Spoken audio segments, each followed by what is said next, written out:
Well, good evening, everyone.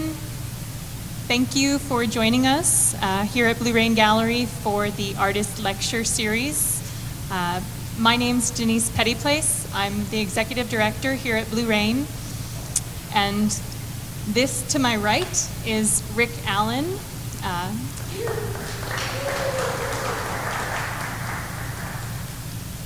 So Rik has a wonderful presentation prepared for us this evening.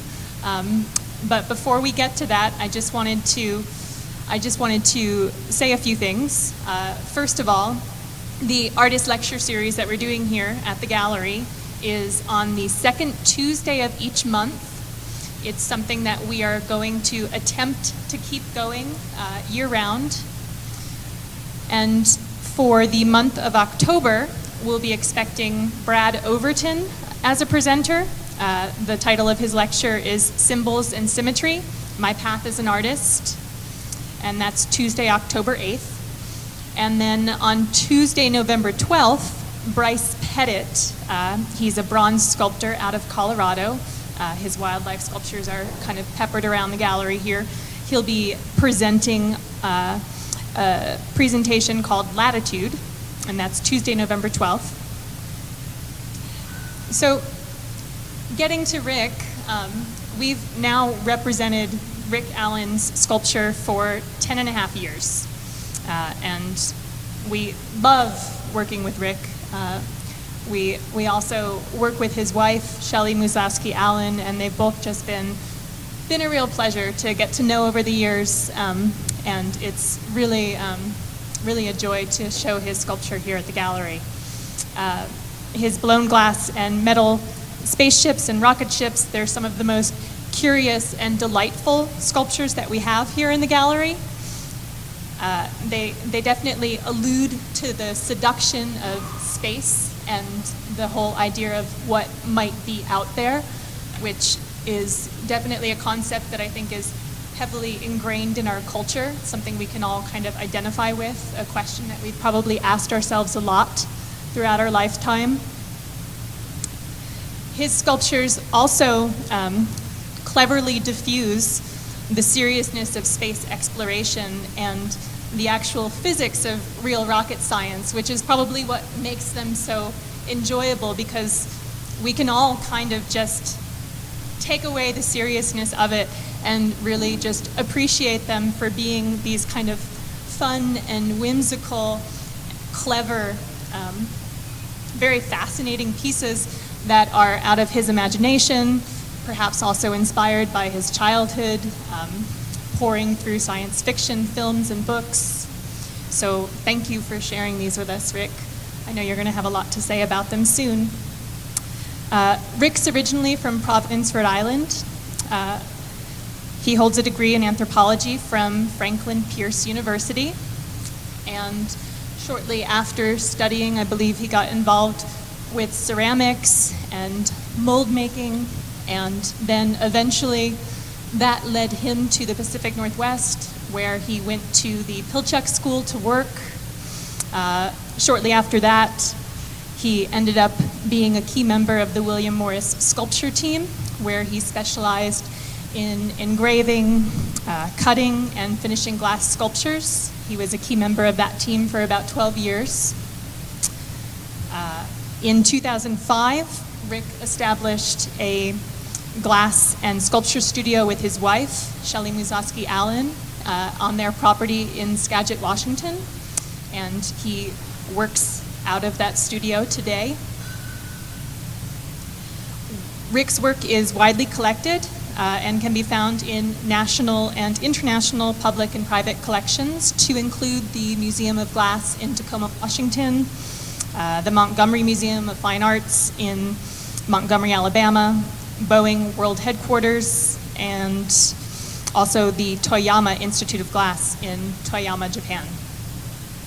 So without any further ado, I'm going to turn this over to Rik, and thank you so much for being here tonight.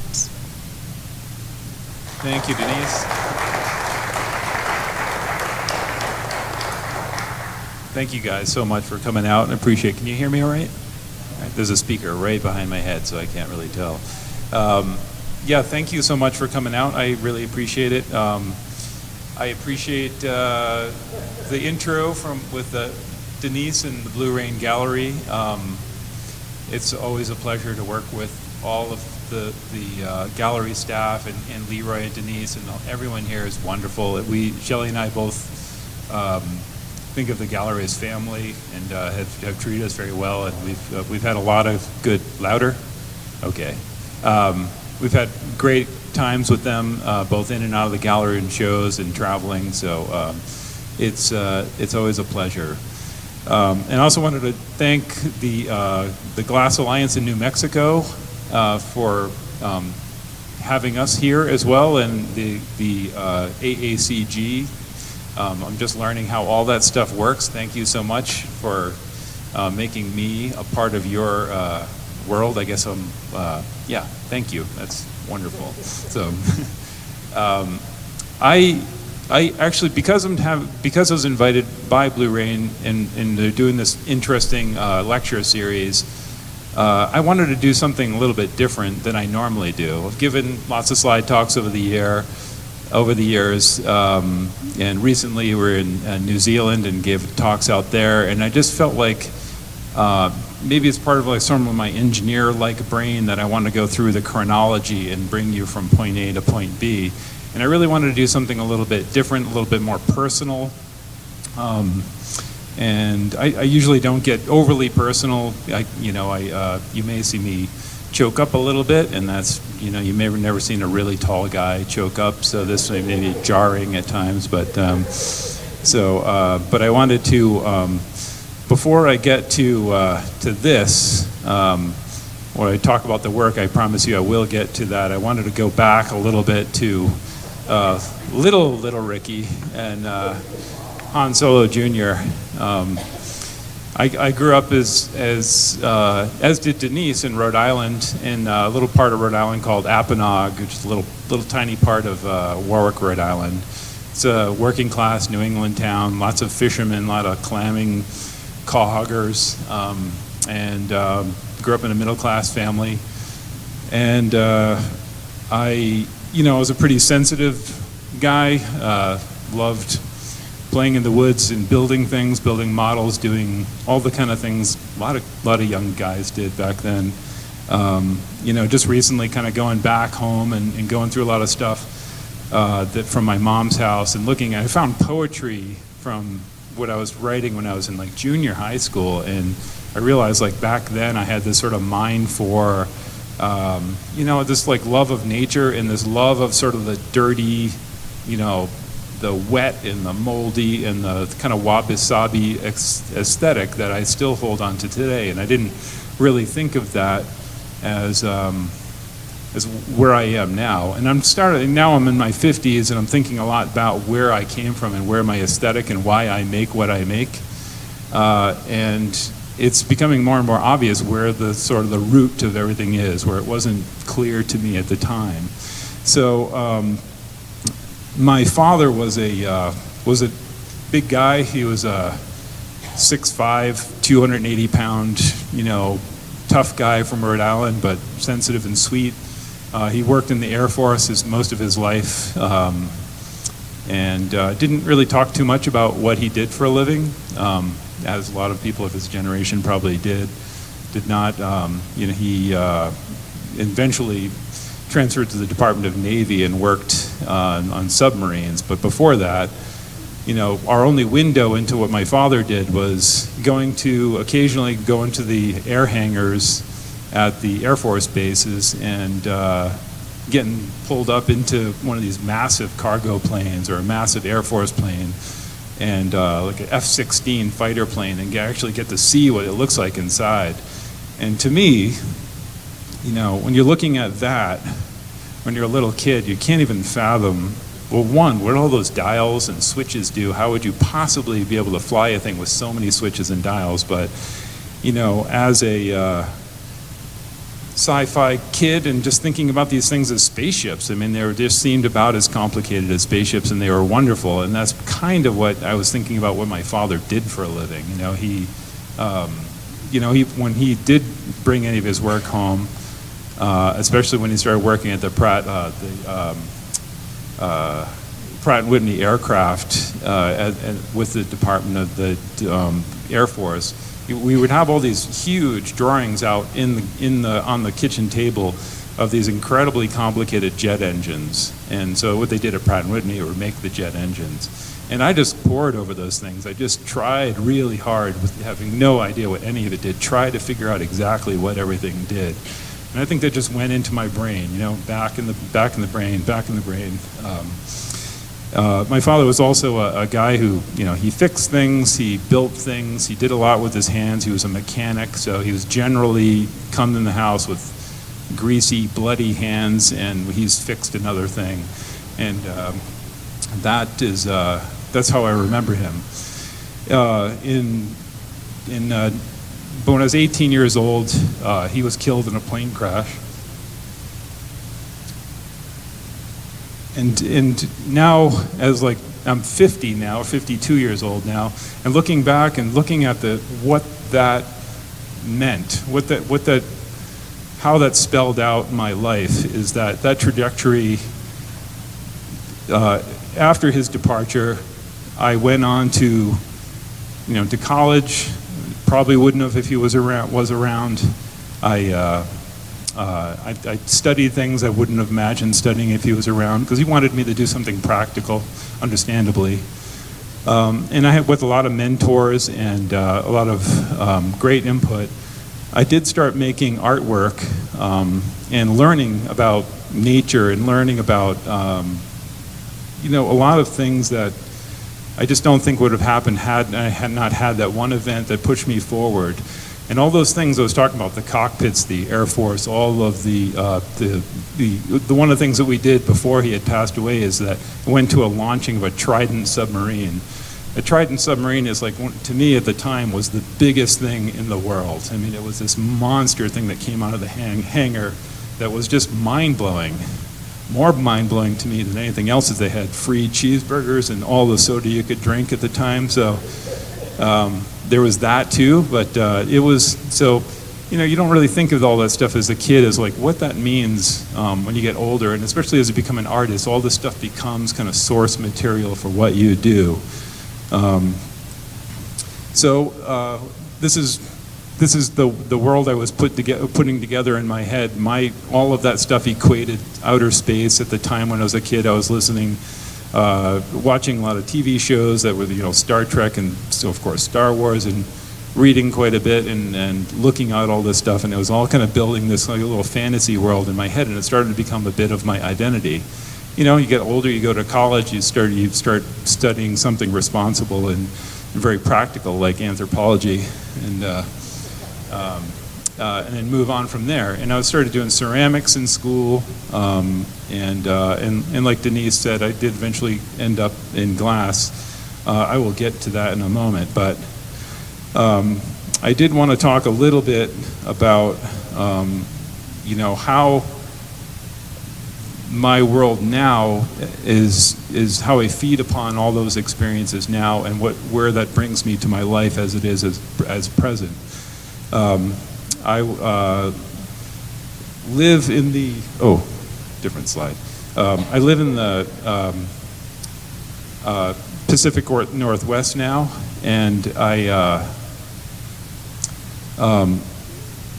let me go back a little bit. Just thinking about as far as people think about me and my work, they think about Jules Verne and Flash Gordon and obviously spaceships and space fantasy and all that kind of stuff. And of course that's all there. But what really now seems to occur to me, that is where the source material for my artwork now is this world that I live in now. And the reason I wanted to kind of talk about this in this way is that when we have tours that come through our studio, a lot of people walk through my studio, which is mayhem, piles of stuff, glass everywhere, parts and pieces and drawings everywhere, and it's just my world. And so people come into my studio and they often talk to me about how they really understand my work a lot more now, and And I felt like, I'm really not communicating what I do and why I do it that well if every time someone comes through my studio, they see it. And that's a great thing. It's a really cool, it's a nice gift. So I thought with you guys, I would just bring you into my studio, down to sea level, and kind of show you a little bit about what my world is, and maybe get a little glimpse into why I'm making what I'm making now. Like Shelley said, I share a studio with my love, Shelley Muslowski, who has work here, and she's a lovely artist and a great partner. She's my co-pilot, obviously, proudly representing both the United States and Canada. She's regrets that she's not here. She's actually was just awarded a residency at the Pittsburgh Glass Center. She's the featured artist for their fundraiser. And so she's there now, which I will meet with her tomorrow. But Shelley and I have, we share a space together. We make work together sometimes, but we have a lot of input and a lot of dialogue that kind of contributes to what we do. This happens to be one of the few collaborative pieces that we've done together, which is a Trojan Horse that's glass and silver. Silver, of course, my contribution, and in the metal work. And we have a ton of fun making this stuff together. People ask us sometimes, why don't we make more work together? Why aren't we working in the shop all the time? Glass shops are pretty intense, and some couples do it fairly well. But it's awfully, I feel like we can develop our own work as individuals better if we work separately and have separate spaces. So we do that, and it works very well. And then we occasionally come together for when we teach or when we do demonstrations or collaborative bodies of work, and it's tons of fun, and we usually have a pretty nice go of it. So I'm giving you a little bit of a glimpse inside my studio. This is a little bit of the piles of stuff I have around. I feel like basically my studio, like anyone's studio or your house or your bathroom, it's kind of a curation of stuff. It's stuff that you want to have around you. But in my studio, it's not stuff that I'm decorating with. It's just the things that I've brought into my studio, whether I've made them, whether I've collected them, whether I've gone to the dump and pulled them out. I have literally 2 shipping containers full of stuff like this, and my studio's got tons of it around there. And it's not, it is clutter, but it's also, when I see, like I said, when people come through my studios, I see them taking pictures of stuff around. They're looking at these little trays and boxes of things, and I'm going, why are they taking pictures of that? But then I started looking at it, and I realized, well, this little pile of miscellaneous stuff is curated by me, and I love it. And I know when there's something in there that shouldn't be, and what it should be in the other pile. I don't know what that is, but I know that it should be in another pile, and this stuff is all around, and I can't seem to put it away out of my sight. I want it around. And I think that's I think that's important, for me anyway. I'm a little ADD, and I just feel like I need to have this stuff around for it to kind of feed this fire in my head. So eventually I started playing, and the art of playing for a lot of artists, we all do it differently, but for me, I play with the stuff I have in there. Not too much different than the little Ricky you saw earlier, where he's just taking stuff and putting Legos together with dominoes and whatever to make things. Those things come together and they inform me of something. I don't know what, but eventually it comes out in drawings.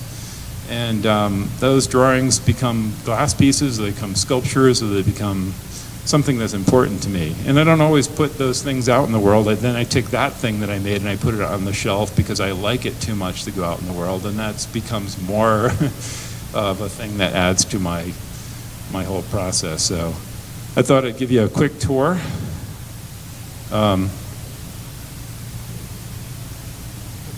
And that's a quick tour.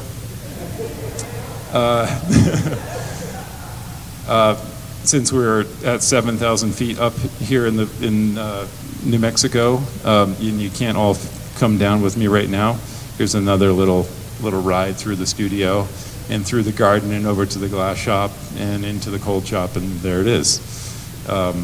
Surrounded by my studio, including Shelley, is lots of gardens. And I know I have two awesome gardeners here who we share a passion for gardening, but I realize that the gardening, much like the junk in my studio, has become kind of a curated part of my life. I spend a lot of time at home, a lot of time wandering between those shops, those buildings, and when I'm going between, either planting stuff or I'm pulling weeds or pulling things together, and I'm building a world around us that for us to love and feed on and enjoy, and then it just ends up coming into the work all the time. So I think it's important. I think it's aesthetically beautiful and something that I love having around us, and something I feel like now at this point in my life, I feel like I just need to have it, as well as it doesn't like that slide. Okay. So yeah, just have to have this stuff around me now, and we keep building and building, and and Shelley has this habit of saying, hey, what would be nice over there, and then before you know it, there's another big project. So we keep building out and stuff. So hopefully, if any time you guys are in the Pacific Northwest and want to come by, we'd love to show you our world. Another part that seems to be informing me more and more every year, every day, is the role of water in floating and having this like water world as a part of my life. My spaceship is a kayak, and I go out into the world in the Pacific. I live in a beautiful part of the world. The Pacific Northwest is incredibly beautiful. It's incredibly satisfying to live in, and it's got this aesthetic, this glow everywhere. And being on the water in any way is a wonderful thing for me, and I feel drawn particularly to salt water, to the sea. And now I go out into the sea, and I think about work that I want to make. I meditate, I talk to myself, I draw from my pad that I bring with me, but most of the time I'm just paddling. And the one thing I like about being in my boat is to be able to go into all the little cracks and crevices, go in to see all of the creatures along there. We have great herons, we have eagles and seals and otters, and every kind of wildlife, sea anemones, and this beautiful, rich layers of texture that I love, and it brings me a lot of satisfaction. And the second I get on the water and start floating, I feel relaxed and I feel comfortable there. And it's a joy that not too many people get to have. So what I did was to put together a video that I wanted to bring all of you down to sea level and experience this. I was going to originally talk over this, but I put a little music to it, and I thought maybe you guys could just ride and float for about 5 minutes and experience what I get to experience firsthand. So here we go. These are all videos and images from this past year.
Don't you all feel a little more relaxed right now? Yeah, thank you. Yeah, that's just in our area for the most part, a little New Zealand, a little Italy in there. We don't have gondolas much around where we are, but yeah, so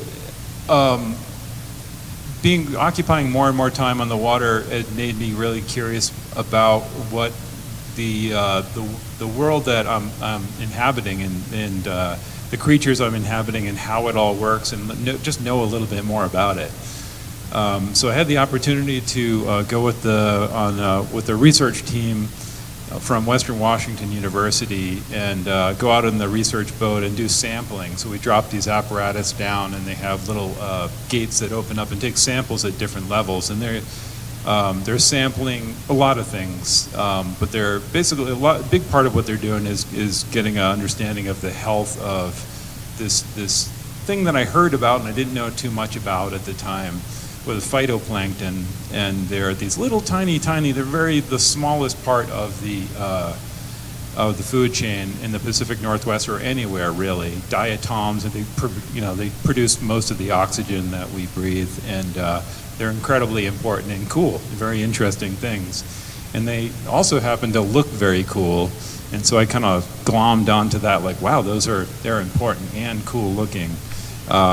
And they provide the basis for a lot of the food chain, like I said. And the coolest one, I think, is the blue whales, which are, all of the baleen whales, with the blue whale being the biggest mammal on Earth, eats the tiniest things on the planet, and survives they're the size of this gallery. So, which I think is very cool. So from that experience, I started hit the sketchbook like I do, and started thinking about these vessels. These just started drawing. They weren't really purposeful at the time, but they end up sort of looking like the cross between what I do with my spaceships and these interesting little vessel-like things. And so I got did a ton of drawing and started going into the studio and started making things that kind of reflect a little bit of that. So they're kind of crossing between the spaceship worlds and these little creatures, these things they could be in space, but also to me they're much more kind of water creatures. They're important little things, and they've got their own little intelligence, and they're moving through the deep, dark parts of the ocean or wherever, maybe Flurbia, I don't know.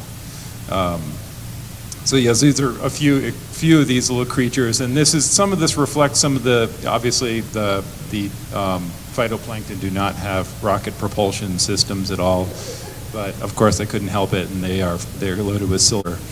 But that's, I had people asking me, kind of wondering about like where are these things going? What are these? Are these space, or are these from the sea? And I said, yeah, that's what they are. They're both. For me, they occupy a happy place between living, interesting, beautiful animals and these spaceships that are moving, that have life. And a lot of and I'll get to this later, but a lot of my feelings about the ships that I make have been that they are sort of examples of, or representational of, a body with a mind and intelligence, and an interior and exterior and movement. So that's what these are. That's the basis of these. And like this one is, I work in two colors, blue and red.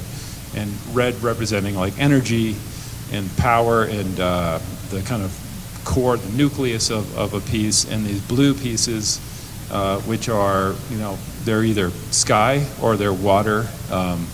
But they look beautiful either way, and they look great as a spaceship or some kind of sea creature. This is super redundant slide, so that's there.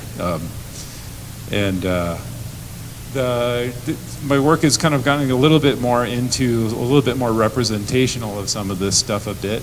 The great blue herons I see all the time. They are always on the shoreline when I was going out, and I was thinking about them, watching them, and thinking, oh, what is going on in their head? They're kind of cranky little creatures sometimes. They're beautiful, but they can be very territorial, and they can squawk and make horrible sounds, and they're awesome, but they're cranky, a little like I am. But So I went home and drew and made this thing. I had the opportunity for the Bellevue Art Museum to make I was invited to the metal biennial, and so this stands at 9 foot tall, and it's has a little bit of glass. It's glass spheres of the lenses on the outside, but I used the metal mesh for transparency, and so you can kind of see the interior. So it's a really kind of cool effect. So working with metal like glass, and it's also very light, which metal generally is not. So it's got the motion. It's walking a little bit. I'm working on some new, even bigger all mostly metal projects that are kind of, this is a model for something I'm hoping to make in the next over the next year. Also, just kind of having a representation of more animals in my art, because I feel like the animal world is represented through, I mean, look throughout the gallery, there's lots of animals around, but I feel like I love them so much, and I have a relationship with all the ones that I run into, that I want to represent them more in my work, and they're just freaking awesome. So this is from a recent trip, these school bus size mammals doing a road show for us while on a rainy day on a paddle, which was pretty amazing. And this is another collaborative piece that Shelley and I did together. Whale ship in silver. And another model for another project that hopefully we'll be working on the next year or so. So this is this stuff. And now there's another, I want to talk about just a couple, just as one collaboration. I've done a few collaborations over the years, but they sort of pertain to this work. There's an artist in the Pacific Northwest, Lanny Bergner. He does beautiful, beautiful sculptures. And we got together. He doesn't work in glass, he works in metal mesh. And he just started working and making these forms, and I started blowing glass into them. And we're both gardeners. He's from Anacortes, Washington. And we just couldn't really help but make things like sea anemones and these critters that are around us. So this is about 22 inches tall or something like that. Sort of sea anemone like forms. Slugs, since we're both gardeners, we have lots and lots of slugs. So there's, do you have slugs up here? No, you guys are so lucky. Too dry, yeah. It's amazing. The slugs where we are they come out in force, and they move so slowly, but in one night your entire garden can be, all of your starts will be gone. You're wondering where they are, because they just go and hide back in the morning. They're like, where did it all go? But yeah, lots of slugs, and you can't really eat them. Squids, lots of squids we've made together. And so the mesh form is this part here. All of this is mesh, and then the rest is glass. And so we blow into these things, and a lot of times not really knowing what's going to happen. So it's kind of, they've been really fun to work on, because you had to think on your toes and get, what could this thing be? And so often there would be some kind of animal form to the two of us. So more of the similar slug-like things and squids. So and we've made everything from giant chandeliers with the similar forms, and I really like it. He's a very nice. Collaborations are often tough, and he's a very laid-back guy, and I really enjoy exploring this stuff. And it seemed to work a different part of my brain in the studio, where we can play a little bit, and they don't necessarily have to be very literal. They don't have to be a spaceship. I don't have to use $300 of silver on it. So it was pretty fun. So we're continuing to work together, and we'll see where this goes. But at long last, we'll get to the space world. Like I said, when I was a kid, I was a Star Trek fan and Star Wars fan, and all of that stuff was in my head. And I was very dyslexic, so I wasn't very good at reading very quickly. Fortunately, I had a great cousin who was a monster reader, and we were very close. So he would just summarize everything. It was like having a friend who was like a Cliff Note friend. He would read like the Lord of the Rings trilogy overnight. You know, it was just like one of those kind of guys, and he got me into comic books and all that kind of stuff, and it was great. And so he fueled my passion for science fiction, fantasy, all that kind of stuff, comic books, and it all, like I said, went into the back of the brain. And I felt like I knew science fiction, but then I had this show at the Science Fiction Museum and Hall of Fame in Seattle. It's now called Mopop, but it's the big Frank Gehry building in downtown Seattle, and it was an amazing, amazing opportunity. I mean, I was showing when I had my show, I had the B-9 robot from, you know, Lost in Space, and across the hall from me, R2-D2, all of the amazing, the alien queen from Aliens was right next to my work, and the gallery director apologized to me for having this monster. I was like, are you kidding me? That was like, yeah, the loader machine that Sigourney Weaver was fighting the alien queen, that was there too. I was like, this is, I don't know if you could show in it, except for Blu-ray and gallery, what better place could you show? It was a pretty amazing experience. So, but through this, and so the opening happened, and there's people that are really, really serious about science fiction and very well versed, and suddenly I was confronted with this world that I felt a little bit embarrassed by, because I make spaceships for a living, and people came up to me, it's like, you've read, of course, this and that and this, and oh, God, I don't know, you know, this and this reference is nonchalant. I eventually had to have the curator sort of fielding people and kind of pushing them away or answering questions for me. So, but through the Jacob McMurray was the curator, and still is at the museum, and he turned me on to some amazing artwork, and particularly this artist, Richard Powers, who once I started learning about Richard Powers and his artwork, I was blown away, and it really was encouraging to me that you could make science fiction art that was surreal, a little detached, not literal. Everything before, like Richard Powers kind of came into the scene with Ballantine books in the 50s, and through the 60s, 70s, and maybe early 80s, you know, I think he did 1,500 covers for books and Ballantine covers and others, and they're incredibly beautiful, and they're very, as you can see, very abstract. I brought this one. This is the one that gets maybe closest to some of the stuff that I do, but I was really moved by many of these images, so I started looking more at his work and browsing all these things, and for me it was validating and encouraging to me that nothing had to be real literal. Before Richard Powers became on the scene, a lot of the sci-fi art was babes and creatures, monsters, you know, tanks that looked kind of like spaceships, and stuff was like really grounded in our world. And once he came on the scene and started with all these covers, it actually seemed to direct and change the nature of the stories and the artwork and everything, where things were much more internal, more surreal, a little bit more idea-based, and I don't know, there's a lot to that, and I think and people who know more could argue more about it, but I just found it wonderful. So I just wanted to throw some of this stuff in here and turn you on to his work. I think he's no longer with us, but since there's 1,500 books out there, you could probably check a lot of them out. And now his paintings are very you know, sought after. But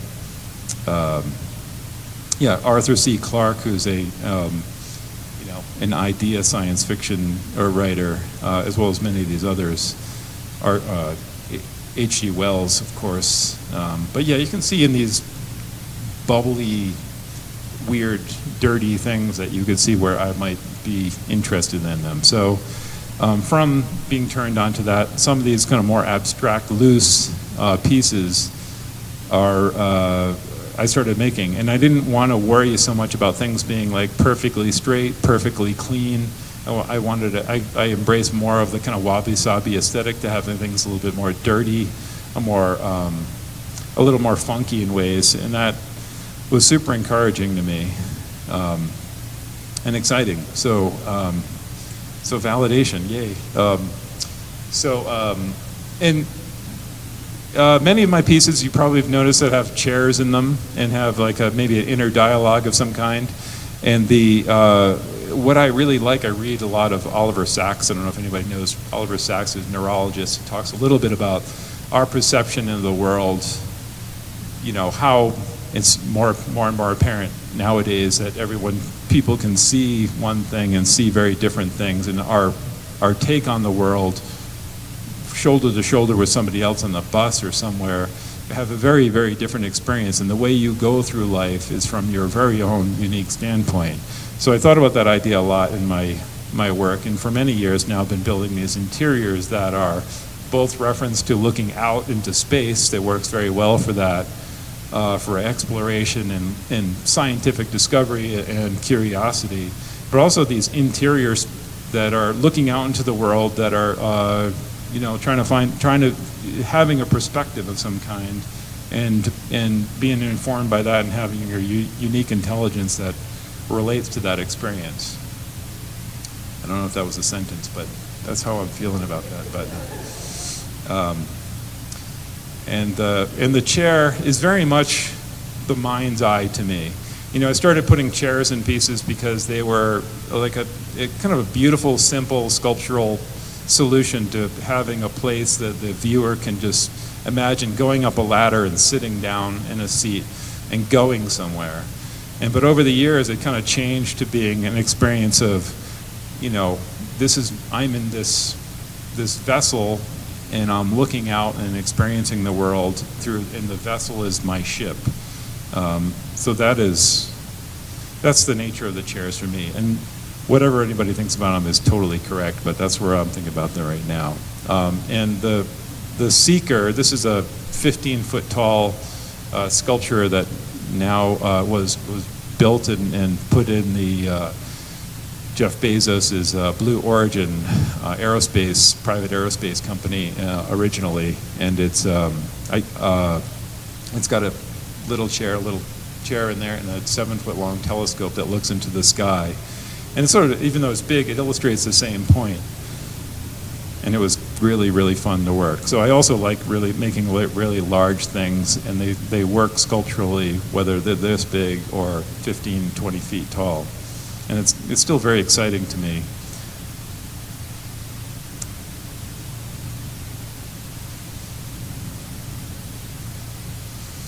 And so these pieces are getting to some of the nuts and bolts. They have a glass, it's all glass mostly, for most of these pieces around us here are all glass. This has metal fabricated legs, a fabricated port and ladder, and obviously the chairs are metal.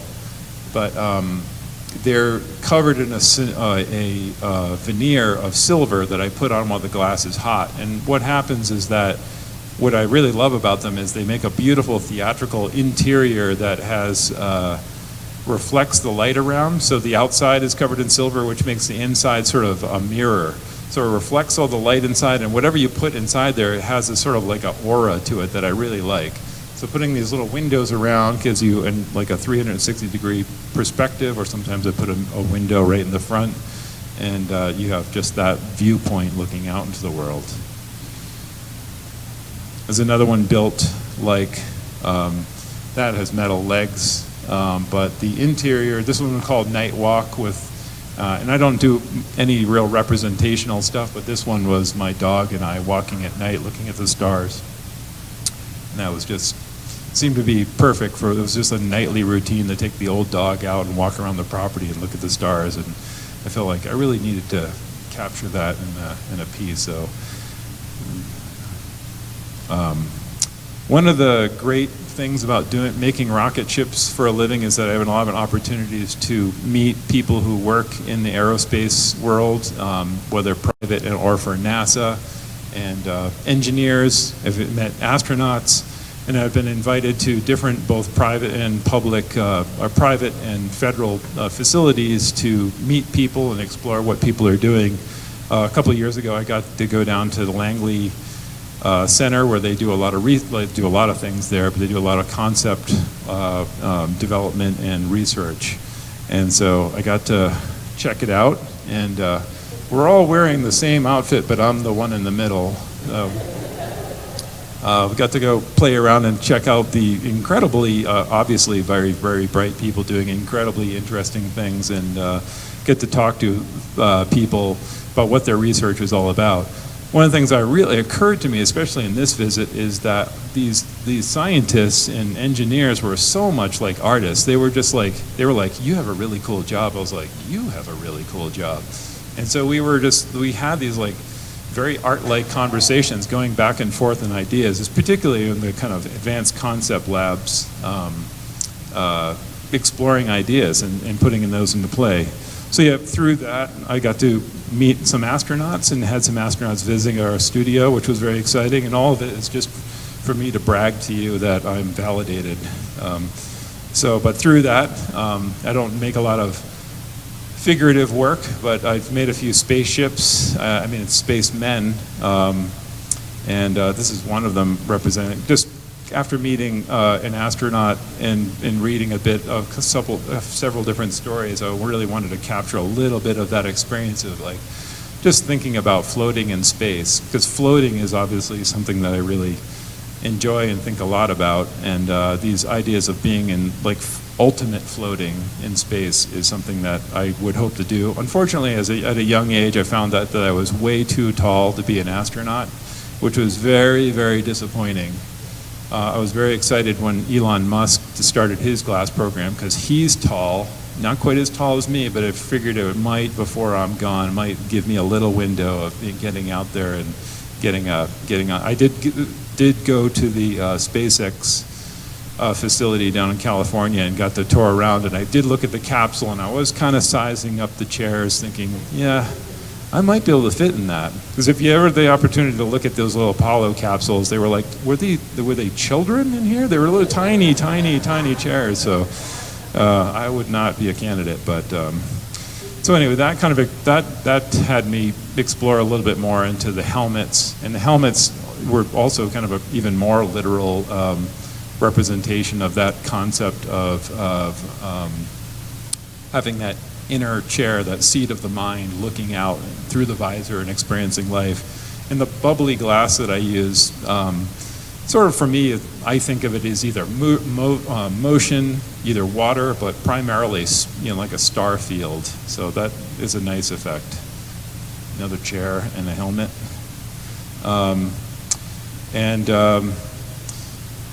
This is a larger glass and metal rocket ship. This is about 4.5 feet tall, 5 foot tall, all metal legs and glass, and it's a 4 foot tall ladder.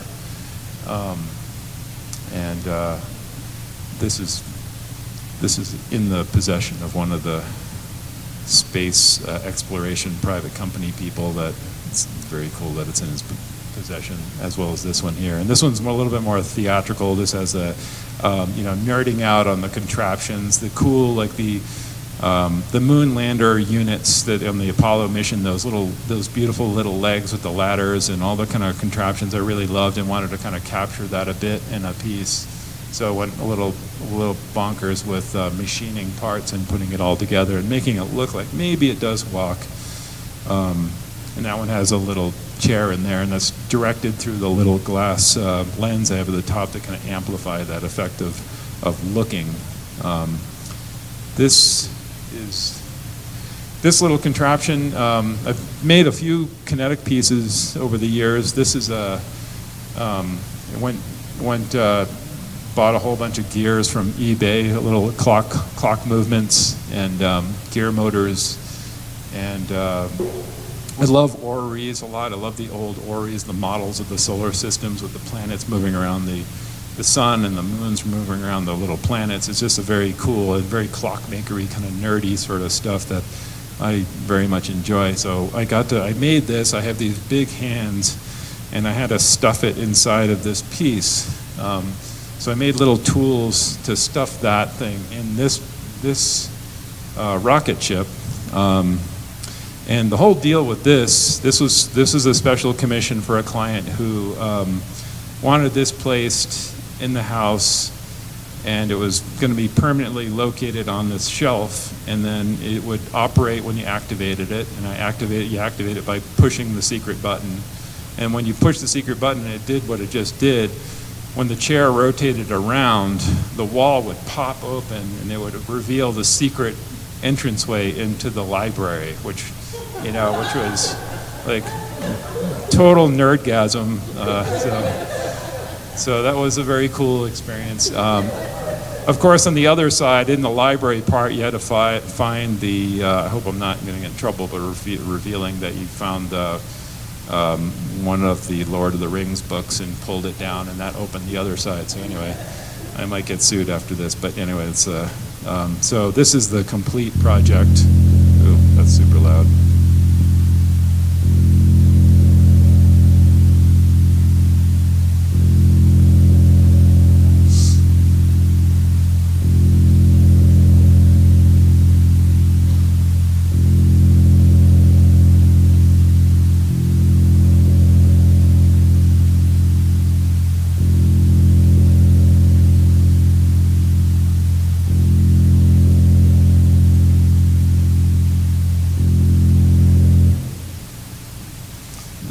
That sound, by the way, was not really what it sounded like. That would be super obnoxious. I stole that from the NASA site. That was sounds that were recorded from Starlight, from one of the Kepler missions. Recorded it, and how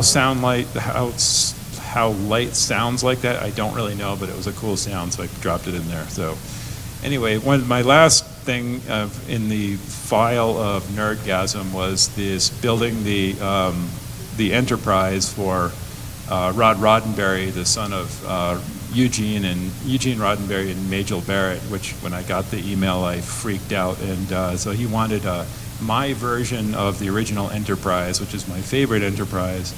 So that's what this is.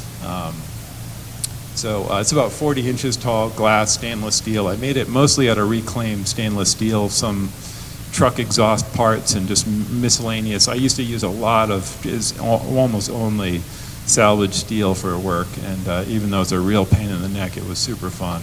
So that is the piece, and that is my talk. Thank you.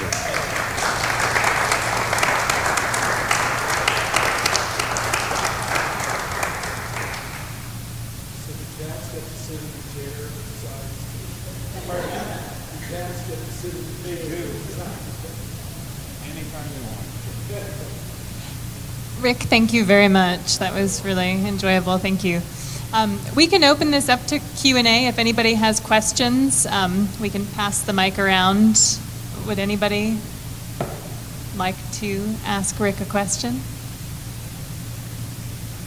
Oh, I know.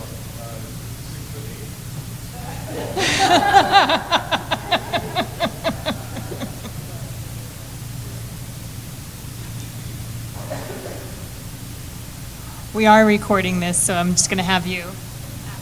Yeah, very nice. Thank you. You didn't tell you how the glass is formed. Is it all blown glass? Is that?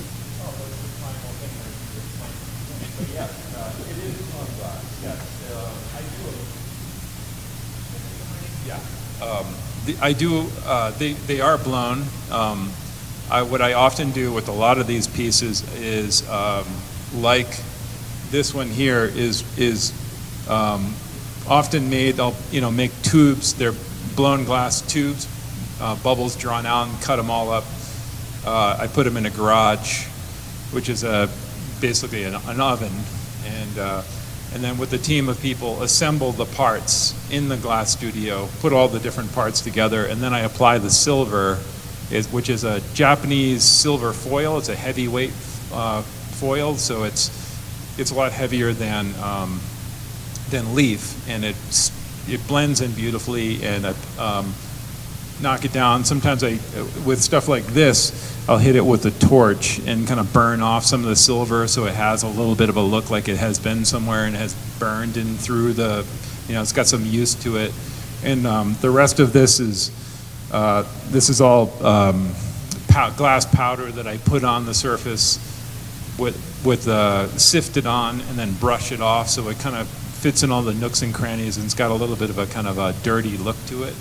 And sometimes I'll punch it up with the little oil paints here and there. And then other than that, it's cutting, cold working, the cutting of glass and polishing it and finishing the work, and then we build out the stands to fit them. So, but yes, it's all blown. There are occasionally I will cast components to them, and I use the same process casting glass as I would for casting aluminum. So aluminum, plaster silicone molds, and pouring either aluminum or glass into them. So. That answers your question. Yeah. The chairs? Someone asked me at an opening, it's like, where do you buy those chairs? And I was like, wow, that would be handy. I do make them. They're all made out of steel. They're welded, brazed, soldered together, whatever I got to do. And I always use Tester's red paint. I'm a little committed to my attachment to making models as a kid, so I only, for whatever reason, I only buy Tester's red paint. God forbid they ever go out of business, I'll have to stop making chairs, but yeah.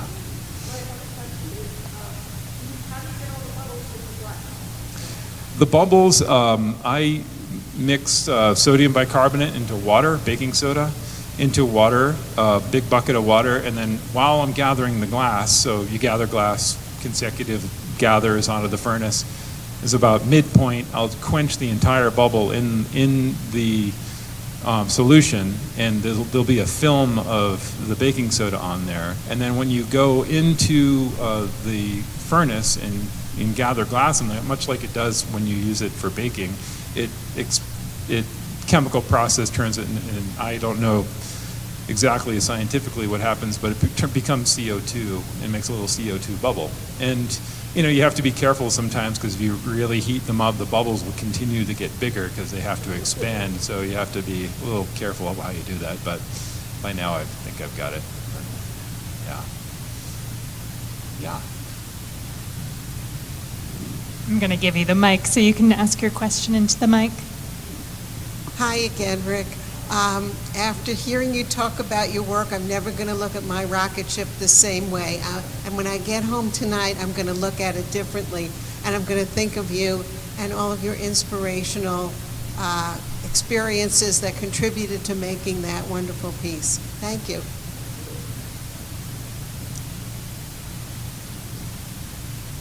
Any other questions? Susan? Very early in your career, you were doing samurai vases. What was the inspiration on all? Don't just say samurai, but there's some kind of a cartoon-esque feeling in that too.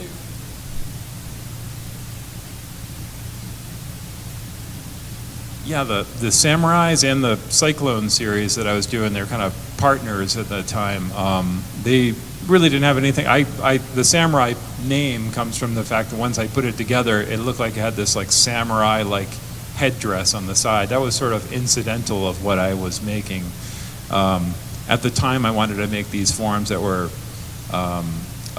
had a lot of motion, and the forms that we're talking about, they are kind of move a little bit. They've got a really crusty kind of surface to them. There's no silver, and they have an interior thick a color deep inside there, and the necks would move and sway and come up. So I really wanted them to be like these like vessels, kind of anthropomorphic vessel that had a little bit of a gesture to them.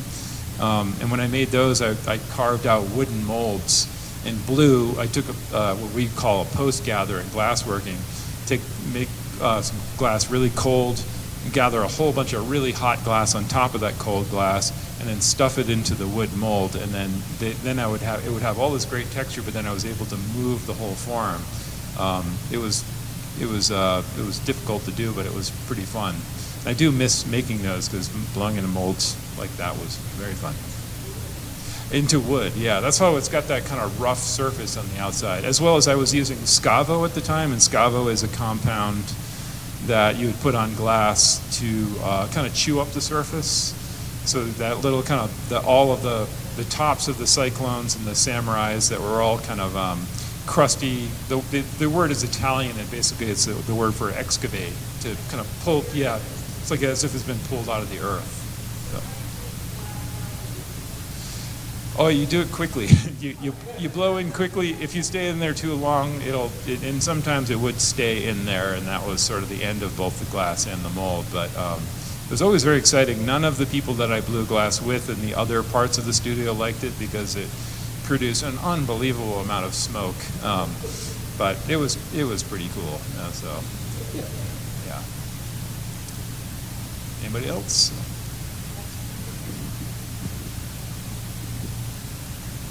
Thank you so much for this presentation. I love it. It's amazing, and your artistry and craftsmanship are just stellar. And I wonder if, speaking of bicarbonate of soda, if you had those little red plastic rockets when you were maybe 6 or 7 that you put bicarbonate of soda and vinegar in, and they go up about 10 feet in the air. Just checking.